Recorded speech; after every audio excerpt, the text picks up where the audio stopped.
하나님 말씀 요한복음 10장 11절에서 16절 말씀 교독하시겠습니다. 나는 선한 목자라. 선한 목자는 양들을 위하여 목숨을 버리거니와 삭구는 목자가 아니요 양도 제 양이 아니라 이리가 오는 것을 보면 양을 버리고 달아나나니 이리가 양을 물어가고 또 해치느니라.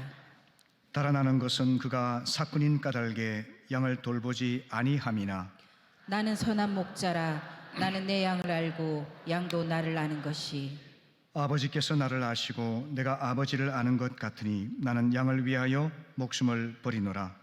또 이우리에 들지 아니한 다른 양들이 내게 있어 내가 인도하여야 할 터이니 그들도 내 음성을 듣고 한 무리가 되어 한 목자에게 있으리라. 아멘. 아멘.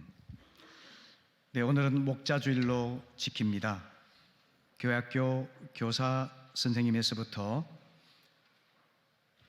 가정교회 목자들, 그리고 비신자 전도를 위해 수고하는 성도님들에 이르기까지 영혼을 돌보는 목자들을 위한 위로와 권면의 말씀을 전하고자 합니다. 지난주에 이어서 목자와 양이라는 제목으로 두 번째 말씀을 전하기 원합니다. 성경에서 인간을 표현하는 대표적인 상징은 인간을 양으로 표현하는 것입니다. 시편 23편 1절을 보시면은 여호와는 나의 목자시니 내게 부족함이 없으리로다 라고 노래를 합니다. 왜 성경은 인간을 양으로 표현했을까요? 그것은 양이 매우 연약한 동물로서 늑대나 사자처럼 날카로운 송곳니도 갖고 있지 못합니다. 또 염소처럼 자신을 방어할 수 있는 뿔도 없습니다. 시력이 나빠서 앞을 잘 볼 수가 없고 방향 감각이 안 좋아서 길을 자주 잃어버립니다. 그리고 길을 잃게 되면은 스스로 힘으로 우리 안으로 돌아올 수가 없습니다.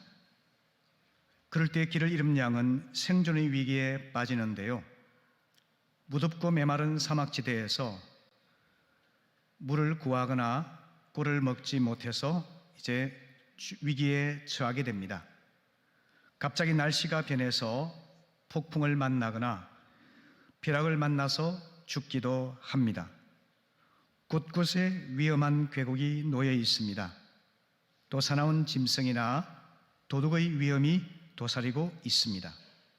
그래서 위험한 광야에서 양은 스스로 생존하지 못하기 때문에 반드시 목자의 돌봄을 받아야만 하는 것입니다.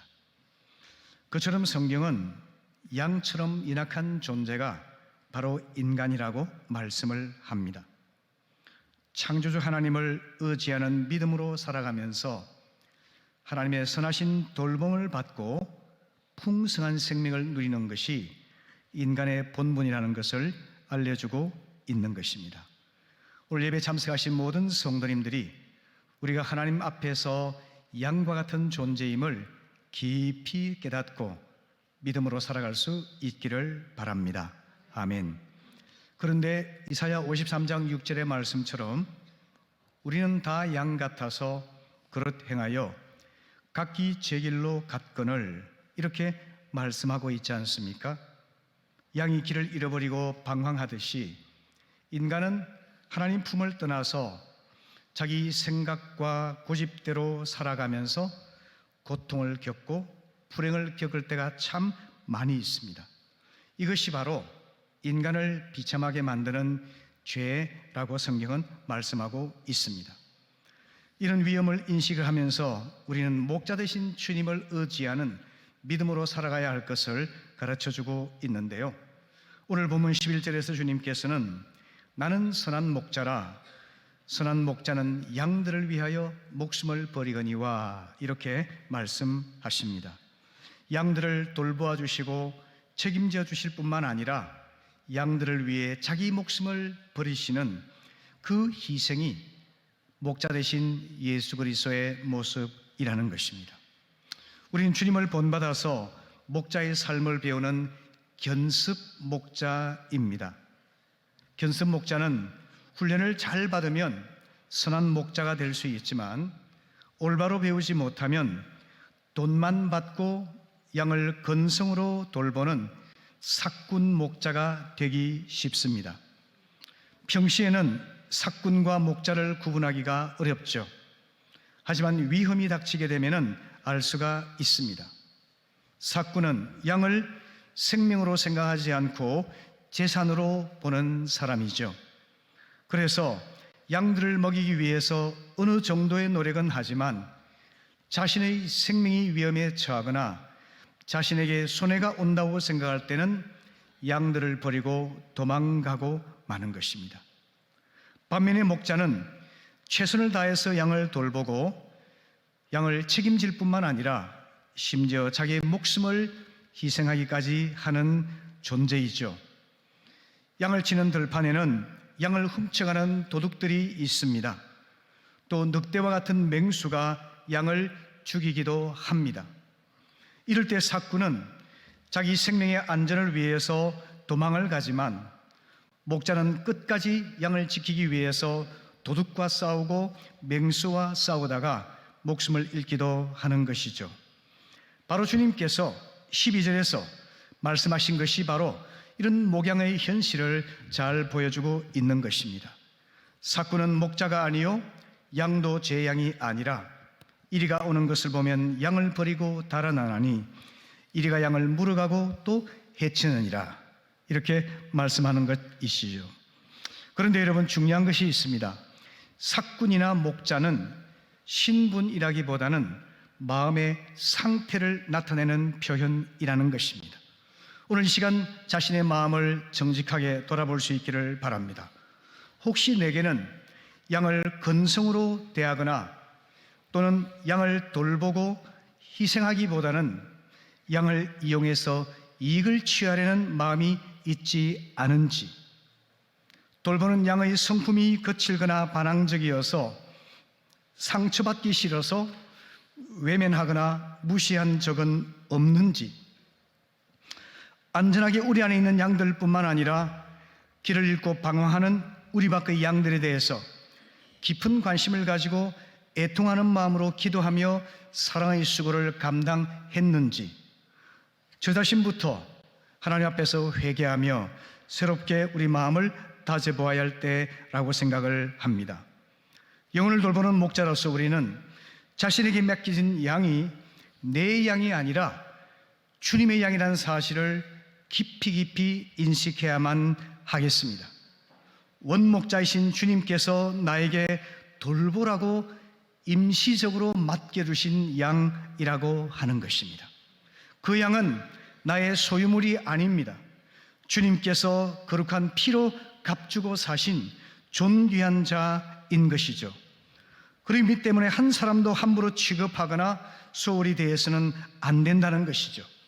나의 이익을 위해서 이용할 대상도 결코 아니라는 것입니다. 우리 영혼의 목자 여러분, 주님께서 내게 위임하신 그 양은 주님의 양이라는 사실을 깊이 깨닫고 소유의식이 아니라 위임의식을 품고서 주님 뜻에 따라 정성껏 보살펴서 주님께 돌려드리는 최후의 보고를 할 수 있도록 준비할 수 있기를 바랍니다. 이처럼 해서 우리는 참 목자이신 주님을 본받아가는 삶을 살아갈 때 우린 비록 부족하지만 선한 목자로서 성장해 갈 수가 있는 것입니다. 두 번째로 생각해 볼 것은 목자의 마음이 되겠는데요. 시편 78편 70절 이하의 말씀 보게 되면은 주님의 종 다윗을 선택하시되 양의 우리에서 일하는 그를 뽑으셨다. 암양을 돌보는 그를 데려다가 주님 백성 야곱과 주님의 유산 이스라엘의 목자가 되게 하셨다. 그는 한결같은 마음으로 그들을 기르고 슬기로운 손길로 그들을 인도하였다라고 기록합니다.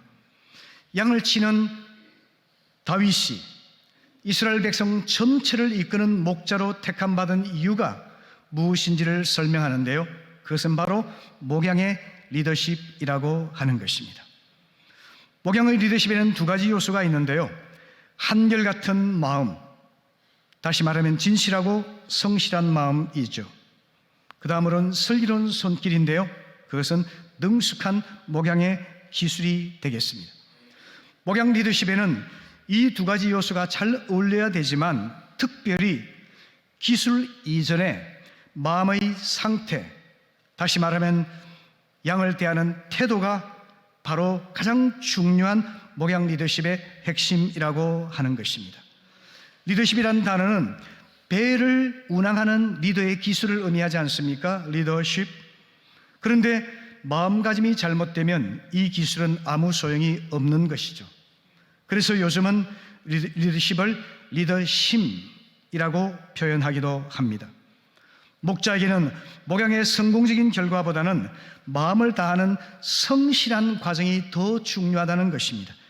성공이 아니라 신실함이고 결과가 아니라 가정이라는 것을 우리에게 알려주고 있습니다. 주님께서는 11절에서 선한 목자는 양들을 위하여 목숨을 버린다고 말씀하지 않습니까? 그것은 성공과 결과 중심의 이런 목양이 아니라 양들을 돌보고 양들을 위해 희생하는 그 마음이 목자의 진정한 리더십이라는 것을 보여주고 있는 것이죠. 뿐만 아니라 16절을 보시게 되면은 이우리에 들지 아니한 다른 양들이 내게 있어 내가 인도하여야 할 터이니 그들도 내 음성을 듣고 한 무리가 되어 한 목자에게 있으리라 말씀을 하십니다. 우리에 들지 않는 다른 양은 뭘 말할까요? 길 잃은 양을 말하겠죠. 길 잃은 양들 중에는 좀 멍한 양도 있을 수 있습니다. 불순종하는 반항적인 양도 있을 수 있습니다. 목자의 인도를 따르지 않는 주의 산만한 양도 있을 수 있습니다. 병약해서 따라오지 못하는 양도 있을 수가 있습니다. 목자에게 별 중요하지 않아 보이는 그 양들이 바로 길 잃은 양, 우리에 들지 않는 양들이죠.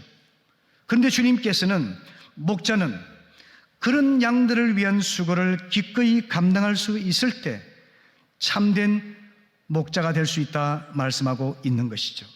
이걸 잘 보여주는 예가 누가복음 15장에 있는데요, 우리가 잘 알고 있는 길 잃은 양의 비유이죠. 목자는 100마리 양 중에서 한 마리를 잃어버렸습니다.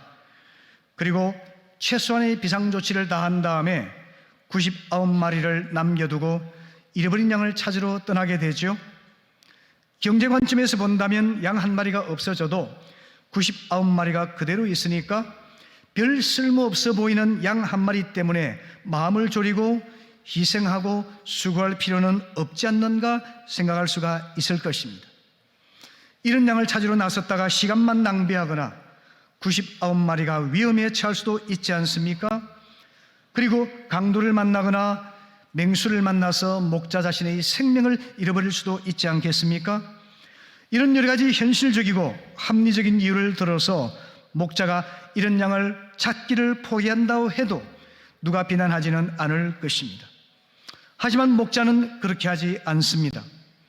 99마리 양을 위해 최소한의 비상조치를 한 다음에 이런 양을 찾아서 들판으로, 계곡으로, 산으로, 강으로 다 다니게 됩니다. 그리고 이런 양을 찾아 나선 목자는 양을 어깨에 메고 찾아오죠. 그리고는 온 동네 사람들을 다 불러 모아서 양 한 마리 값보다 훨씬 비싼 돈을 들여서 동네 잔치를 벌입니다. 이 얼마나 비합리적입니까? 얼마나 비효율적입니까? 얼마나 비생산적입니까? 얼마나 낭비적인 일입니까? 이것을 감당할 수 있는 사람이 선한 목자라고 주님은 말씀하고 있습니다. 이 목자가 양을 찾아 나선 이유는 무엇 때문일까요? 양의 재산 가치 때문이 아니라 그 생명을 사랑하기 때문입니다. 양의 이용 가치 때문이 아니라 양의 존재 가치 때문에 목자는 그 희생과 수고를 감당하는 것이죠. 반면에 여러분, 제가 여러분 소개해드렸던 기독교의 복음을 교묘하게 왜곡한 위경이 있는데요, 거짓된 경전이죠. 대표적인 것 중에 도마복음이 있습니다. 이 도마복음은 누가복음 15장을 그대로 인용을 하면서도 아주 교묘하게 왜곡하고 있습니다. 한번 들어보십시오. 하나님 나라는 양 100마리를 가진 어떤 목자와 같아 그들 중에 한 마리가 곁길로 갔는데 그 양은 가장 큰 양이었다. 목자는 99마리 양을 남겨두고 그 양을 찾으러 나가 마침내 그 양을 발견했다. 목자가 그 양을 찾은 후에 속삭인다. 나는 99마리 양보다 너를 더 사랑한다. 도마복음의 목자는 하나님께서 똑똑한 자, 강한 자, 돈 있는 자, 힘센 자 등 이용 가치가 있는 자를 특별히 편애한다는 엘리트주의적이고 물질주의적이고 세속적인 가치관을 보여주고 있지 않습니까? 얼마나 복음의 내용을 극하게 왜곡하는 내용일까요? 하나님은 죄인과 약자와 어떤 소외된 사람들도 다 품으시고 사랑하시는 하나님 아버지 되십니다. 그런데 오늘 우리 교회는 어떻습니까?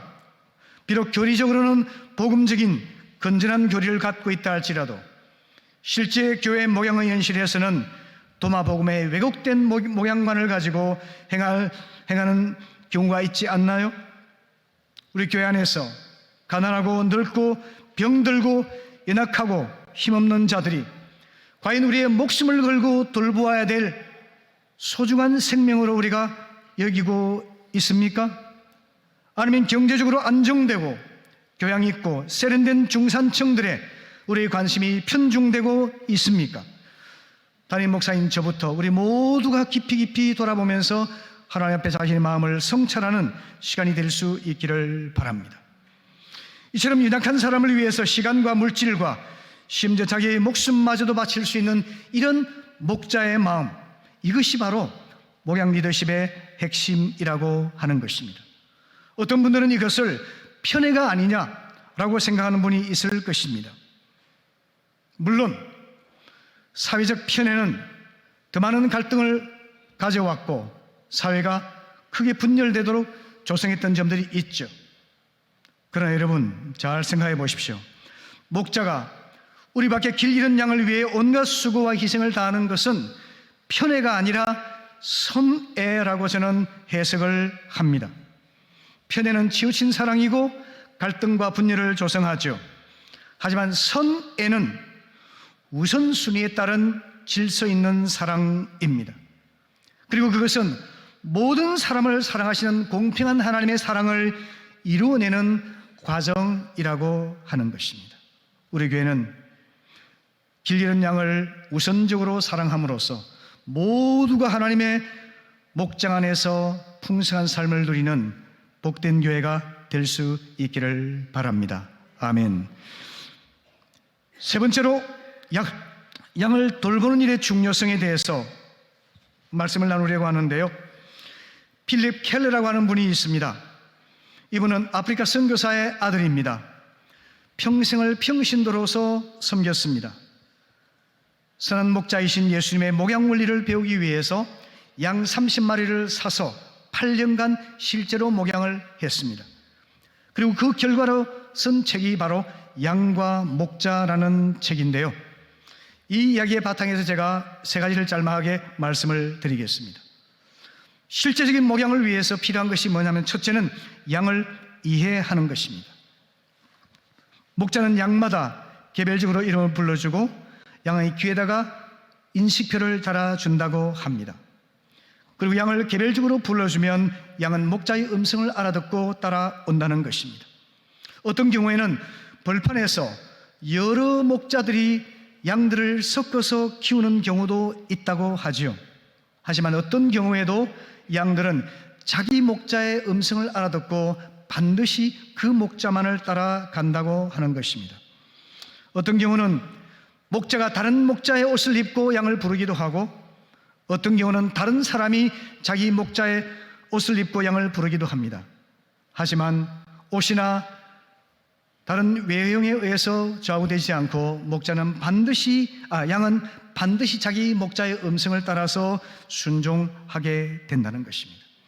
이 이야기를 주님께서 이렇게 말씀하고 있습니다. 요한복음 10장 2절부터 5절까지 같이 읽어볼까요? 시작. 문으로 들어가는 이는 양의 목자라. 문지기는 그를 위하여 문을 열고 양은 그의 음성을 듣나니 그가 자기 양의 이름을 각각 불러 인도하여 내느니라. 자기 양을 다 내놓은 후에 앞서가면 양들이 그의 음성을 아는 고로 따라오되 타인의 음성은 알지 못하는 고로 타인을 따르지 아니하고 도리어 도망하느니라. 아멘. 아멘. 우리 주님께서 선한 목자로서 저와 여러분 각자를 아시고 선하게 인도하십니다. 예수님이 우리의 이름을 아신다는 사실을 꼭 기억하십시오. 주님이 세리마태를 아셨고 사랑에 상처받은 사마리아 여인을 아셨고 38년 된 중풍병자의 좌절감을 아셨고 죄책감을 안고 살아가던 삭개오의 마음도 아셨습니다. 주님께서 양을 개별적으로 아시고 개별적으로 인도하는 것처럼 우리 또한 우리가 인도하고 돌보는 양들의 특성과 상황과 그리고 문제들과 필요와 소원들을 각각 알아서 그에 따라서 돌봐주는 것이 필요한 겁니다. 양은 목자가 자신을 얼마나 아끼는지를 알고 난 다음에야 비로소 따른다고 합니다. 그렇기 때문에 우리는 양을 온전히 이해하고 양을 사랑하는 것이 전달될 수 있도록 해야만 하는 거죠. 이를 위해 꼭 필요한 것이 바로 이겁니다. 양을 이해하기 위해 필요한 것은 양이 어려움에 처했을 때, 도움을 요청했을 때 즉각적인 해답을 주려고 조급함을 갖지 말고 양의 말을 신중하게 경청하고 그의 감정을 공감해주는 과정이 필요하다는 것입니다. 이름으로써 우리는 깊은 마음까지도 알 수 있는 목자가 될 수 있다는 것입니다. 두 번째는 양을 먹이는 것입니다. 양을 이해할 뿐만 아니라 양을 먹여주는 것이 목자의 사명이죠. 시편 23편 2절의 말씀처럼 그가 나를 푸른 풀밭에 누이시며 쉴 만한 물가로 인도하시는도다. 목자는 양을 인도해서 푸른 풀밭에서 싱싱한 풀을 뜯게 합니다. 그리고 누워서 쉬게 합니다. 목이 마르면 맑은 물을 마시게 하고 원기를 회복할 수 있도록 도와주죠. 그처럼 우리 주님께서도 요한복음 10장 9절 이하의 말씀에서 이렇게 말씀하셨죠. 내 양은 들어가며 나오며 꼴을 얻으리라 말씀하시고 나는 양에게 풍성한 생명을 주기 원한다 라고 말씀하셨죠. 이겁니다. 양에게 건강한 꼴을 먹여서 풍성한 생명을 누리게 하는 것이 목자가 해야 될 사명이라는 것입니다. 오늘 우리는 양의 목자로서 육신의 양식도 먹여야만 하고 영의 양식도 먹여야만 합니다. 이 두 가지가 서로 배치되는 것이 아닙니다. 사도행전 2장 46절 말씀을 보게 되면은 초대교회 성도들은 날마다 함께 모여서 집집마다 돌아가면서 함께 밥을 먹었습니다. 기도할 뿐만 아니라 함께 밥을 먹으며 교제를 했습니다. 우리가 밥을 먹는 것은 단순히 밥을 먹는 것이 아니라 사랑을 먹는 것이기도 하죠. 입이 열리게 되면 우리 마음도 함께 열리게 되고 우리가 친밀한 일체감을 느낄 수 있게 되죠.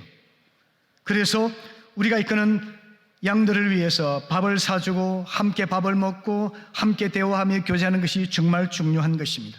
그러나 거기에 그쳐서는 안 됩니다. 사도행전 20장 32절에서 사도 바울은 말하죠. 나는 이제 하나님과 그의 은혜로운 말씀에 여러분을 맡깁니다. 하나님 말씀을 여러분을 든든히 세울 수 있고 그렇게 하게 된 모든 사람들 가운데서 여러분을 하여금 유업을 차지하게 합니다 라고 말하지 않습니까? 우리가 아무리 밥을 먹여도 영의 양식을 먹여서 구원받고 새 생명으로 거듭나게 돕지 않으면 소용이 없는 것입니다. 우리 수고는 육적인 봉사에 그치고 마는 것입니다. 그래서 때가 되면 예수 십자가의 복음을 전하고 예수의 죽으심과 부활을 전하고 성령이 임하여서 그의 사람이 새로 사람으로 변화되는 이런 결단을 갖도록 도와야만 하는 것입니다. 때로는 상담도 해주고 때로는 기도도 해주고 때로는 인내로 도와주고 때로는 결단을 촉구할 수 있도록 해서 육의 양식뿐만 아니라 영의 양식도 함께 먹일 수 있어야만 한다는 겁니다. 마지막으로 양을 보호하는 일입니다. 시편 23편 4절에서 내가 사망의 음침한 골짜기로 다닐지라도 해를 두려워하지 않을 것은 주께서 나와 함께 하심이라 주의 지팡이와 막대기가 나를 안위하시나이다 라고 노래하지 않습니까? 지팡이는 양이 곁길을 가거나 불순종할 때 훈육을 위해서 돕기 위해 쓰는 도구입니다. 막대기는 도둑이나 늑대로부터 양을 지키기 위해 사용하는 도구이죠. 이 두 가지 도구를 사용해서 양을 인도하기도 하고 돕기도 하고 군육하기도 하고 또 지키기도 하는 것입니다. 사무엘상 17장 34절 이하에서 다윗이 말했던 것처럼 그는 자기를 조롱하고 멸시하는 사울 왕 앞에서 이렇게 말하죠. 저는 목자로서 일을 하면서 사자나 곰이 내 양떼에 달려들면은 달려가서 그놈을 쳐 죽이기도 하고 그 입에서 양을 꺼내어서 양을 살리기도 했습니다. 그 짐승이 나에게 달려들면 턱수염을 붙잡고 때려 죽이기도 했습니다. 라고 말하지 않습니까? 이게 목자의 스피릿이라고 하는 것입니다. 자기가 맡고 있는 양을 지키기 위해서는 내 목숨을 잃는 것을 두려워하지 않으려고 피 흘리면서 싸우는 것, 이것이 바로 목자의 할 일이라고 하는 것입니다. 우리 하나님께서 이렇게 하듯이 우리도 그렇게 해야만 한다는 거죠. 여러분, 아메리카 원주민 체로키 인디안 쪽에게는 남자아이가 13살 되면 성인식을 치르는 관습이 있는데요, 성인식이 있는 날 저녁에 아버지는 아들의 눈을 가리고 먼 길을 떠납니다. 강을 건너고 골짜기를 지나서 깊은 숲속으로 들어갑니다. 어딘지 알 수 없는 곳에 이르면 아버지는 모닥불 피워주고 아들 하나만 남겨두고 사라집니다. 아들은 밤을 새우고 이 숲속에서 살아남아야지만 진정한 성인이 되는 것입니다. 하지만 한 번도 그렇게 집을 떠나본 적이 없는 소년은 두려움에 빠지게 되었죠. 밤새 한숨도 자지 못하고 작은 소리만 나도 전율을 느껴야만 했죠. 고통스럽고 무섭고 긴 밤이었습니다. 시간이 어떻게 흘렀는지 알지 모르게 새벽이 찾아왔습니다. 이제 살았다 하고 집으로 돌아갈 채비를 하면서 주위를 돌아보는데요, 얼마 떨어지지 않은 나무 위에 한 남자가 있었습니다. 활에 화살을 장착한 채로 소년을 지켜보고 있었던 것이죠. 그는 바로 소년의 아버지였습니다. 아버지는 거기에서 아들을 지켜보며 온 밤을 함께 지새웠던 것이죠. 시편 121편은 이렇게 말합니다. 내가 산을 향하여 눈을 들리라. 나의 도움이 어디서 올꼬? 나의 도움은 천지를 지으신 여호와에게서로다. 여호와께서 너를 실족하지 않게 하시며 너를 지키시니가 졸지도 않으신다 라고 말씀하고 있습니다. 여호와는 너를 지키시는 자라. 여호와께서 내 오른손에서 내 그늘이 되시나니 낮의 해가 너를 상하게 하지 못하며 밤의 달도 너를 해치지 못하리로다. 여호와께서 너를 지켜 모든 환난을 면하게 하시며 또 내 영혼을 지키시리로다. 여호와께서 너의 출입을 지금부터 영원까지 지키시리로다. 아멘. 이렇게 노래하고 있습니다. 여러분, 하나님께서 졸지도 아니하시고 주무시지도 아니하시고 떠나지도 아니하시고 무관심하지도 않으시고 우리를 눈동자같이 지키신다고 약속하십니다. 그것이 바로 선한 목자 되신 하나님의 돌보심이며 보호하심입니다. 그 돌보심과 보호하심을 생각하면서 우리는 우리 구원을 위해 죽기까지 사랑하신 주님을 따라서 우리 또한 양들을 위해 희생하며 양들을 위해 밤을 새우며 양들을 위해 적들과 싸우며 양들의 영혼을 얻기 위해서 수고하는 그 사명을 능히 감당할 수 있기를 바랍니다.